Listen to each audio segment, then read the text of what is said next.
இவர்கள் அடிப்படை போல நடந்து கொண்டிருந்தது.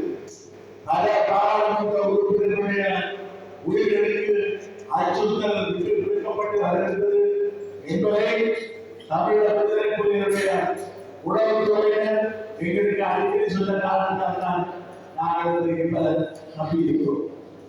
எனக்கு பொறுத்தவரையில் 4-5 நபர்கள் எச்சரிக்கை விடுத்து துல்லியமான தகவலை வழங்கியதால் தான் என்னுடைய உயிர் காப்பாற்றப்பட்டது.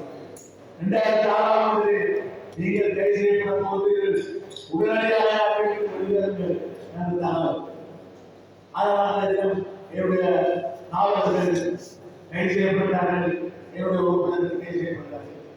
அப்பொழுது சிறிகாட்டாய் அவர்களுக்கு எங்களுடைய தமிழக விடுதலை உச்சவரம் உயர்மட்ட குழு கொடுத்திருக்கின்ற பொழுது இந்த செய்தி வந்தது. ஆஸ்திரேலியாவிலிருந்து லண்டனுக்கு தகவல் பெறுகிறார்கள். மறைந்த அவர் அமைச்சர்கள் பேசுகிறார், புரிந்தவர் பேசுகிறார், எல்லாம் சொல்லிவிட்டு இனிமேல் தொடர்பை துணிக்கிறோம், உங்களை பிடிப்பதற்கான அணை புறப்பட்டிருக்கிறது என்று செய்தி கொண்டு கொடுத்திருக்கிறார். இவ்வாறு செய்தி மூலம் அவருக்கு சொல்லப்பட்டது. ஒரு நாள் சென்னையில் நிகழ்ச்சியை வந்து கொண்டிருந்த பொழுது புலித்தவர்கள் தொலைபேசி அழைப்பு வந்தது. கிளைமோடு வாங்க முடியுமா என்று சொல்லிக்கலாம். யாருக்கு கேட்கிறார்கள் தலைவருடைய உத்தரவு.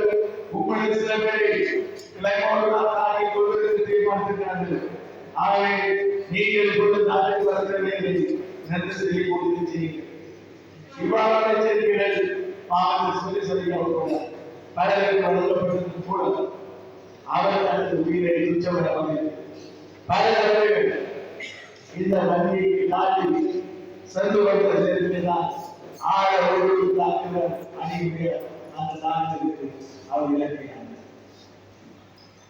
அவருடைய அந்த பணி அவர் பாராளுமன்றத்திலே குழுவினர்களுடன் ஆற்றியுள்ள உரைகள், அதே போல போராட்டங்களை நாங்கள் ஒவ்வொரு நாளும் போராட்டம் இருக்கிறது.